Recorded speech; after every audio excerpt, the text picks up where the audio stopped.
दोस्तों, अगर आप और अच्छी नींद चाहते हैं तो हमारी प्यारी सी ऐप नींद को इंस्टॉल करें। इस ऐप पर आपको एक्सक्लूसिव स्लीप स्टोरीज़ मिलेंगी और आप बिना यूट्यूब प्रीमियम के भी इन स्टोरीज़ को बैकग्राउंड में सुन सकेंगे। इंस्टॉल करने के लिए आप हमारी वेबसाइट neend.app पर ज़रूर आइए और अच्छी कहानियाँ, स्लीप म्यूज़िक, कुछ टिप्स सुनने के लिए इस चैनल को सब्सक्राइब कीजिए। अगर आपको शांभवी यानी मेरे द्वारा कही गई और भी कहानी सुननी है तो कमेंट करके मुझे जरूर बताइए। लाइक, शेयर एंड सब्सक्राइब करके हमें सपोर्ट करें। नमस्कार, मैं हूं शांभवी और आज मैं आप सबको सुनाऊंगी फेरी टेल्स में ब्यूटी एंड द बीस्ट। एक बहुत सुंदर लड़की थी। उसका नाम था ब्यूटी। उसके पापा उससे बहुत प्यार करते थे। उसके पापा का अपना बिजनेस था,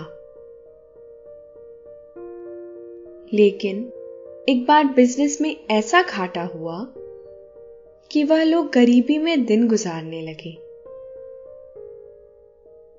इसके बावजूद ब्यूटी अपने पापा के साथ खुश थी। वह उनका बहुत ख्याल रखती, उनसे कभी किसी चीज की फरमाइश भी नहीं करती थी। लेकिन एक दिन उसने अपने पापा से लाल गुलाब मांग लिया। इस गुलाब को बगीचे से तोड़ते वक्त उसके पापा का सामना एक राक्षस से हो जाता है। फिर क्या होता है इस कहानी में, ये मैं आज आप सबको सुनाऊंगी।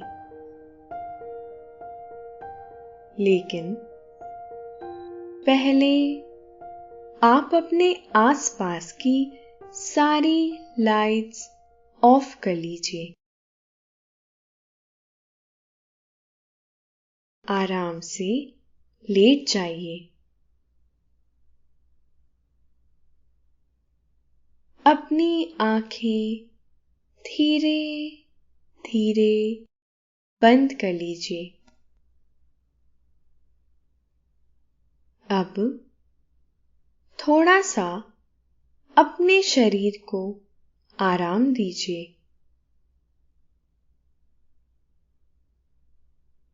थोड़ा और आराम दीजिए। अपने शरीर को बिल्कुल ढीला छोड़ दीजिए।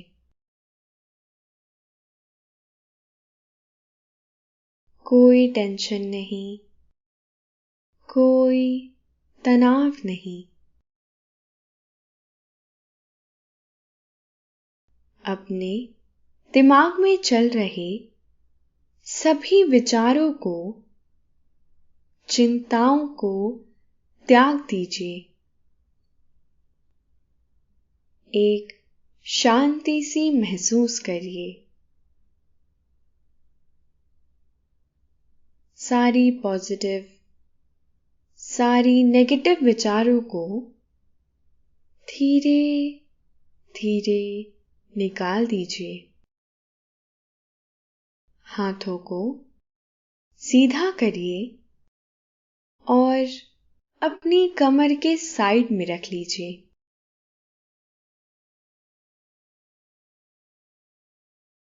अब अपनी सांस पर ध्यान लगाइए।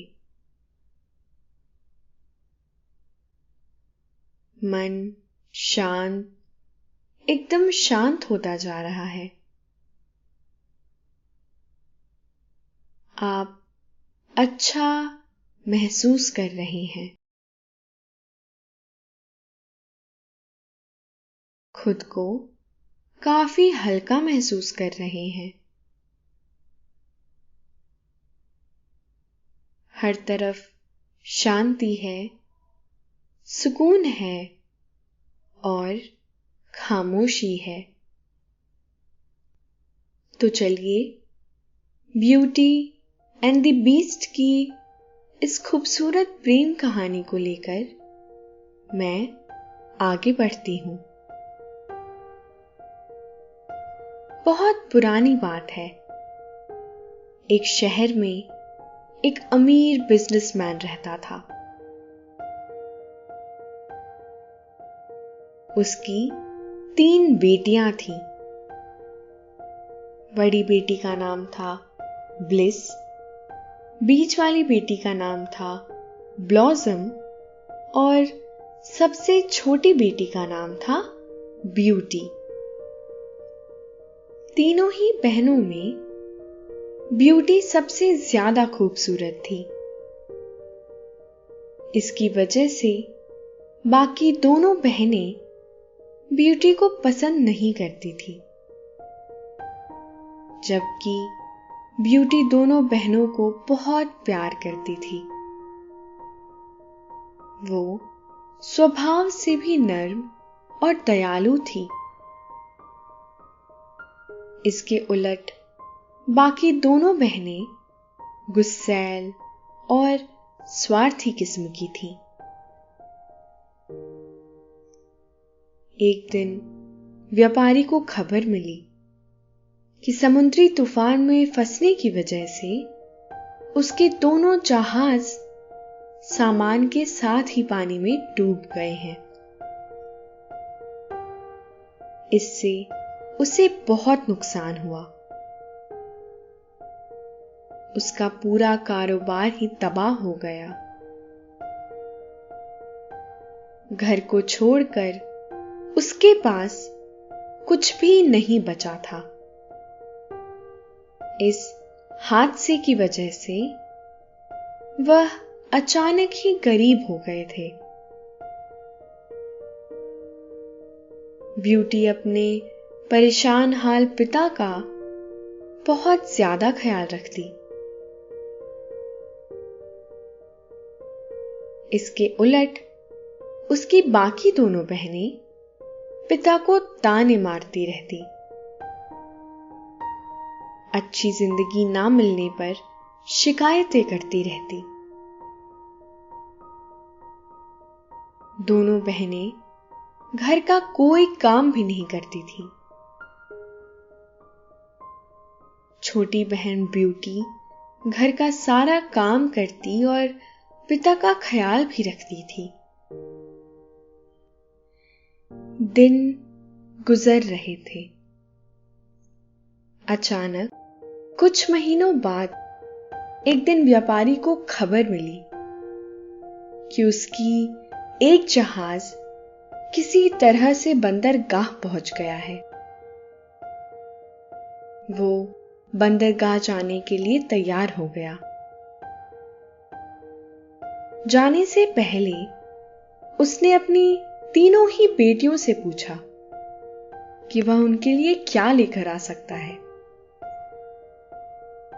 यह सुनते ही दोनों बड़ी बेटियों ब्लिस और ब्लॉसम ने सुंदर कपड़े, जूते, मोतियों का हार और ऐसे ही ढेर सारे सामान लाने की फरमाइश पिता से कर दी। जबकि ब्यूटी ने पिता से एक सुंदर लाल गुलाब लाने को कहा। वह अपने पिता की हालात जानती थी। उसे पता था कि वह इतने महंगे सामान कहां से ला सकेंगे भला। व्यापारी जब बंदरगाह पहुंचा तो उसने देखा कि उसके जहाज का सारा सामान तबाह हो चुका था। उसका जहाज भी कई जगह से टूट फूट चुका था। अब वह जहाज किसी काम का नहीं बचा था। यह सब देखकर व्यापारी बहुत निराश हो गया। वह थके हारे कदमों से घर की तरफ चल दिया। रास्ते में एक घना और भयानक जंगल पड़ता था। व्यापारी पूरी कोशिश कर रहा था कि रात घिरने से पहले वह इस जंगल को पार कर ले। तभी अचानक तूफान ने उसे घेर लिया। हवा के साथ ही तेज बारिश होने लगी। धीरे धीरे रात भी घिर आई थी।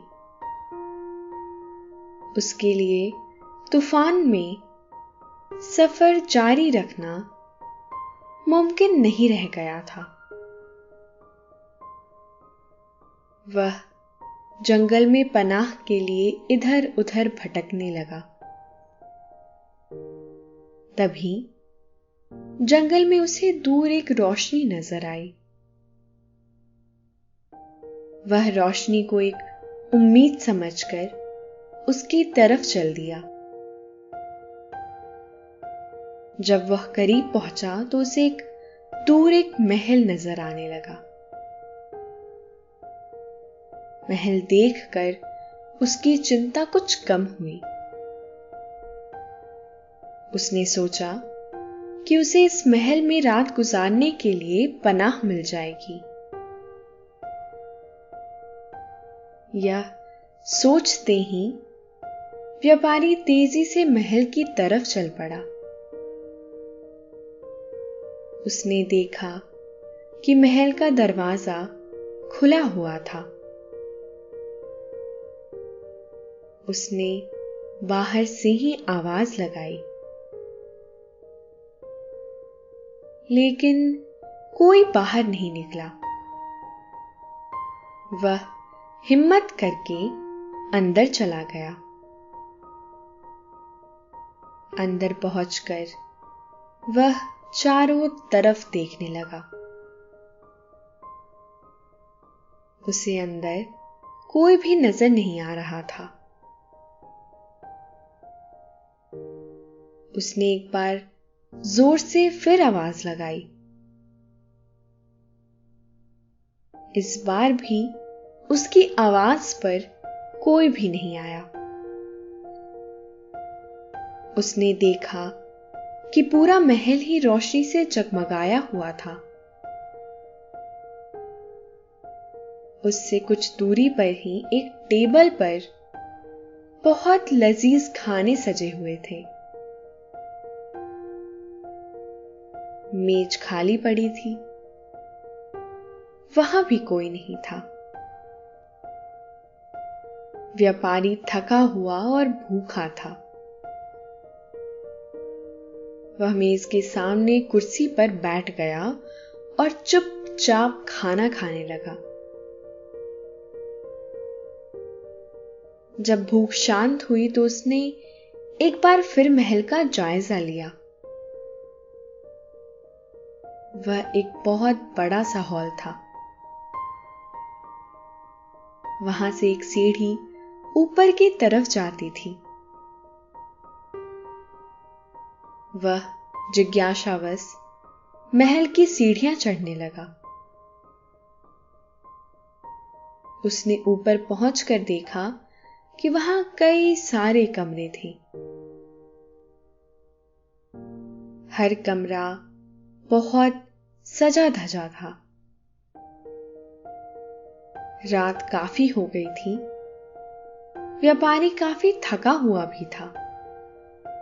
इसीलिए वह एक कमरे में गया और वहां जाकर सो गया।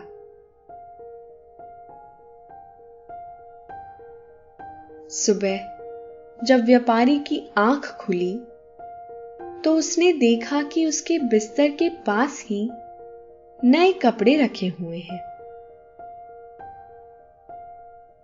वह वॉशरूम में गया और नहाकर उसने नए कपड़े पहन लिए। उसने खिड़की से बाहर झांक कर देखा तो मौसम साफ हो चुका था। उसे घर का ख्याल आया और वह सीढ़ियां उतरते हुए नीचे पहुंच गया। नीचे पहुंचकर उसने देखा कि टेबल पर नाश्ता लगा हुआ है। उसने नाश्ता किया और वापस जाने के लिए महल से बाहर निकल आया।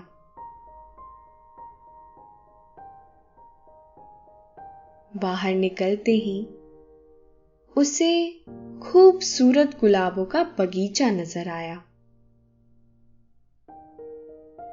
बागीचे में कई रंग के खूबसूरत गुलाब खिले हुए थे। उसने सुर्ख रंग का एक गुलाब देखा, तभी उसे अपनी बेटी ब्यूटी से किया गया वादा याद आ गया। उसने सोचा कि वह अपनी बड़ी बेटियों की ख्वाहिश तो पूरी नहीं कर सकता है, लेकिन छोटी बेटी की इच्छा तो पूरी कर ही सकता है।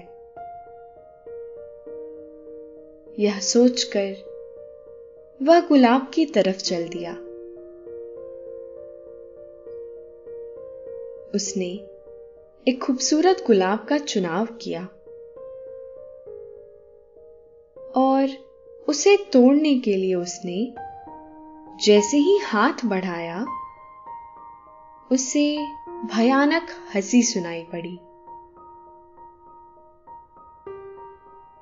व्यापारी हंसी की आवाज सुनकर डर गया और अपने हाथ गुलाब से पीछे खींच लिए। उसने देखा उसके सामने एक राक्षस खड़ा हुआ था। राक्षस बहुत गुस्से में नजर आ रहा था। उसने कहा, दुष्ट इंसान, मैंने तुम्हें अपने महल में पनाह दी, लजीज खाना दिया, सोने के लिए मुलायम बिस्तर दिया, पहनने के लिए सुंदर कपड़े दिए। मेरी इस कृपा के बदले तुम्हें मुझे धन्यवाद भी नहीं कहा और अब मेरे बाग से फूल चुरा रहे हो। तुम एहसान फरामोश हो। डर से कांपते हुए व्यापारी ने राक्षस से माफी मांगी। मुझे माफ कर दे। मैं यह गुलाब का फूल अपने लिए नहीं बल्कि अपनी बेटी के लिए तोड़ रहा था। मैंने उससे एक लाल गुलाब लाने का वादा किया था। व्यापारी के माफी मांगने पर राक्षस मान गया। उसने कहा, मैं तुम्हें एक शर्त पर बख्शता हूं। तुम अपनी उस बेटी को यहां मेरे पास लेकर आओगे जिसके लिए तुम मेरे बगीचे से फूल तोड़ रहे थे। डरे और लाचार व्यापारी ने उसकी बात मान ली। वह अपनी बेटी को राक्षस के पास लाने का वादा करके वहां से निकल पड़ा। जब वह घर पहुंचा तो उसकी आंखें आंसुओं से भीगी हुई थी। बेटियों के पूछने पर उसने सारी बात विस्तार से बता दी। पूरी बात सुनने के बाद ब्यूटी ने कहा, पापा, आप फिक्र मत कीजिए। आपकी जान बचाने के लिए मैं कुछ भी करूंगी। अपने वादे के मुताबिक उस महल तक आप मुझे ले चलिए। ब्यूटी की बात सुनकर व्यापारी ने कहा, मैं जानता हूं बेटी, तुम मुझे बहुत चाहती हो, लेकिन मैं अपनी जान बचाने के लिए तुम्हें राक्षस से नहीं मिला सकता। मैं स्वार्थी बाप नहीं हूं। दोस्तों, अब से आप bedtime stories, guided meditations, relaxing music, इन सब का आनंद नींद ऐप पर ही उठा सकते हैं। ब्यूटी ने पिता को समझाते हुए कहा, पापा, आपकी जान बचाने का फिलहाल यही एक रास्ता है। आप मुझे राक्षस के महल ले चलिए, हो सकता है वहां कोई नया रास्ता सूझ जाए। दुखी मन से व्यापारी ब्यूटी को उस राक्षस के महल में छोड़ आया। शुरू में तो ब्यूटी उस राक्षस के भयानक रूप रंग को देखकर डर गई, लेकिन ब्यूटी ने महसूस किया कि वह सिर्फ दिखने में ही डरावना है। उसका व्यवहार ब्यूटी के प्रति काफी अच्छा था। उसने ब्यूटी को बहुत सुंदर से कमरे में रखा था। उसने उसे ढेर सारे नए कपड़े और गहने दिए। इसके अलावा भी वह उसका बहुत ख्याल रखता था। नतीजे में धीरे धीरे ब्यूटी का डर खत्म हो गया। शुरू में राक्षस चुपचाप दूर से ही ब्यूटी को देखा करता था। फिर धीरे धीरे उसने ब्यूटी से बातें भी करना शुरू किया। अब ब्यूटी को भी राक्षस से बात करना अच्छा लगने लगा था। दिन गुजरते रहे और दोनों बहुत अच्छे दोस्त बन गए। राक्षस ब्यूटी को चाहने लगा था, लेकिन अपनी बदसूरती की वजह से वह यह बात चाहते हुए भी ब्यूटी से कहने से डरता था। आखिरकार एक दिन उसने ब्यूटी से अपने मन की बात कह ही डाली और उसने उसके सामने शादी का प्रस्ताव रखा। शादी के प्रस्ताव पर ब्यूटी पशुपेश में पड़ गई। उसे तुरंत समझ में नहीं आया कि वह राक्षस की इस बात का क्या जवाब दे। वह सोच में पड़ गई, भला वह कैसे एक राक्षस के साथ शादी कर सकती है। लेकिन वह उसकी भावनाओं को भी ठेस नहीं पहुंचाना चाहती थी। राक्षस ब्यूटी के प्रति अब तक काफी उदार रहा था। उसने उसके पिता को भी कोई नुकसान नहीं पहुंचाया था। ब्यूटी घबराते हुए बोली, मुझे कुछ वक्त चाहिए, मैं अभी इसका कोई जवाब नहीं दे सकती हूं। ब्यूटी की पूरी बात होने से पहले ही राक्षस उसका जवाब समझ चुका था। उसने ब्यूटी की बात को काटते हुए कहा,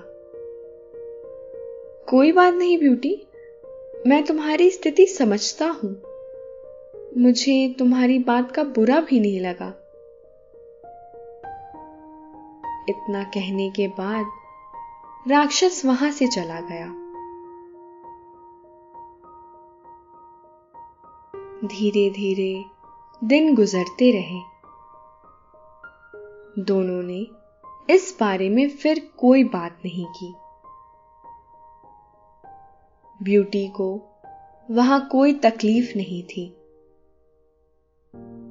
लेकिन उसे अपने पापा और बहनों की बहुत याद आती थी।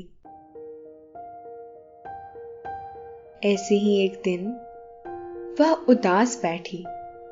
उन्हें याद कर रही थी। तभी राक्षस वहां आया और उसने उसकी उदासी की वजह पूछी। ब्यूटी ने उसे बताया वह अपने परिवार को याद कर रही है। राक्षस ब्यूटी का दुख समझ गया। उसने उसे एक जादुई आईना दिया। उसने कहा, तुम जब चाहो इसमें अपने पिता और बहनों को देख सकती हो। इस आईने को पाकर ब्यूटी बहुत खुश हुई। अब उसका जब भी मन करता वह उसमें अपने परिवार को देख लेती थी। एक दिन ब्यूटी ने उस आईने में देखा कि उसके पिता बहुत बीमार हैं। वह उदास हो गई। उसने राक्षस से गुजारिश की, मुझे अपने पापा से मिलने के लिए जाने दे। मैं उनसे आखिरी बार मिलना चाहती हूं। पता नहीं फिर कभी मैं उन्हें देख भी पाऊं या नहीं। पहले तो राक्षस ने मना कर दिया, लेकिन फिर ब्यूटी के आंसू को देखकर उसका मन पिघल गया। उसने उसे जाने की इजाजत दे दी। उसने ब्यूटी से कहा, मैं तुम्हें अपने पापा के पास जाने की इजाजत देता हूं, लेकिन तुम्हें 7 दिन के अंदर वापस आना होगा, वरना मैं तुम्हारी याद में मर जाऊंगा।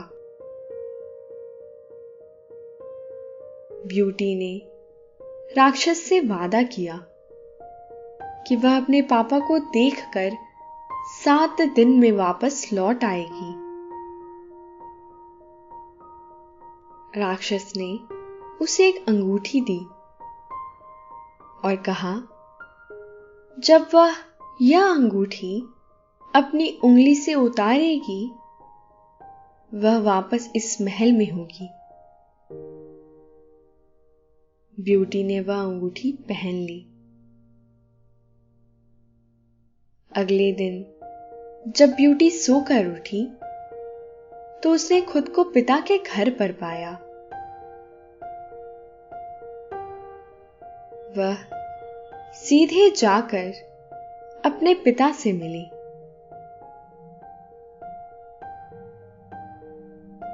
पिता ब्यूटी को देखकर बहुत खुश हुए। वास्तव में वह यह सोचकर बीमार पड़ गए थे कि उनकी बेटी राक्षस की कैद में है और वह कुछ नहीं कर पा रहे हैं। ब्यूटी ने उन्हें राक्षस के बारे में सारी बातें विस्तार से बता दी। ब्यूटी ने यह भी बताया कि राक्षस का सुलूक उसके साथ बहुत अच्छा है। वह उसे कोई तकलीफ भी नहीं होने देता है। ब्यूटी की खैरियत जानकर व्यापारी धीरे धीरे ठीक होने लगा। ब्लिस और ब्लॉसम की शादी हो चुकी थी। वहां रहते हुए ब्यूटी को राक्षस की याद आने लगी। उसके साथ रहते रहते उसे उसकी आदत पड़ गई थी। वह उसके अच्छे सुलूक की वजह से उससे प्रेम करने लग गई थी। एक दिन ब्यूटी की दोनों बहनें ब्लिस और ब्लॉसम उससे मिलने आई। ब्यूटी ने उन्हें राक्षस के घर के आरामदेह जिंदगी के बारे में बताया। यह बातें सुनकर दोनों बहनें चिढ़ गईं। जब उन्हें पता चला कि ब्यूटी को 7 दिन के भीतर वापस राक्षस के महल जाना है, तो उन्होंने झूठे आंसुओं की बदौलत ब्यूटी को वहां कुछ दिन और रोक लिया।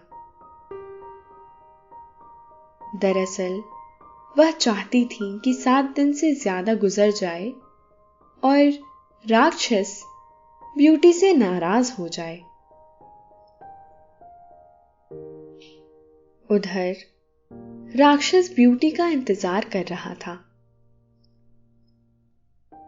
7 दिन पूरे होने के बाद भी ब्यूटी जब वापस नहीं आई तो वह उसकी याद में तड़पने लगा। इधर ब्यूटी भी उसे याद कर रही थी। एक रात ब्यूटी ने ख्वाब देखा कि राक्षस जमीन पर गिरा हुआ है और वह मर रहा है। ब्यूटी की नींद टूट गई और उसे अपना वादा ना निभाने पर बहुत पछतावा हुआ।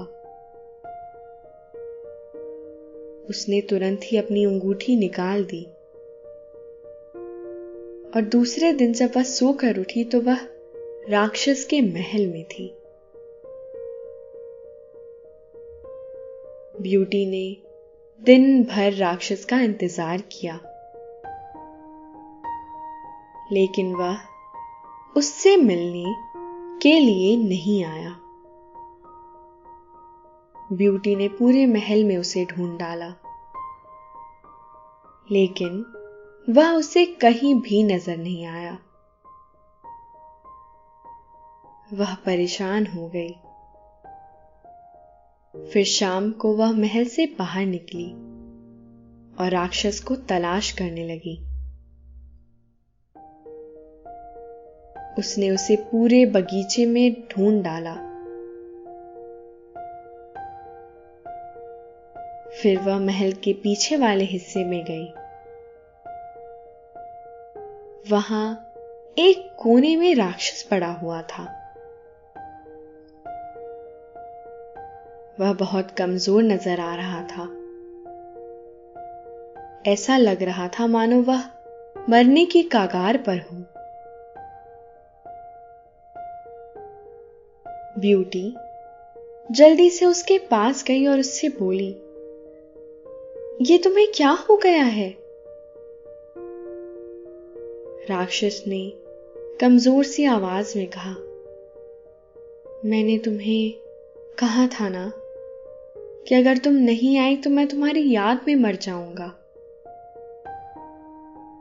ब्यूटी ने अपने देर से आने के लिए उससे माफी मांगी और उससे कहने लगी, तुम मुझे छोड़कर मत जाओ, मैं तुम्हारे बिना नहीं रह सकती। मैं तुमसे प्रेम करने लगी हूं, तुम मुझसे शादी कर लो। ब्यूटी का इतना कहना था कि एक चमत्कार हुआ। वह राक्षस एक सुंदर और जवान राजकुमार में बदल गया। ब्यूटी यह देखकर आश्चर्यचकित रह गई। राजकुमार ने उसे बताया, मैं एक जादूगरनी की शाप की वजह से राक्षस बन गया था।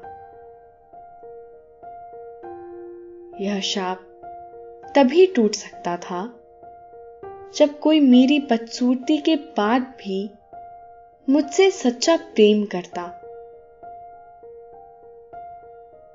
आज तुम्हारे सच्चे प्रेम की वजह से यह शाप टूट गया और मैं अपने असली रूप में आ गया हूं। ब्यूटी उसे देखकर बहुत खुश हुई। ब्यूटी अपने पिता को भी ले आई।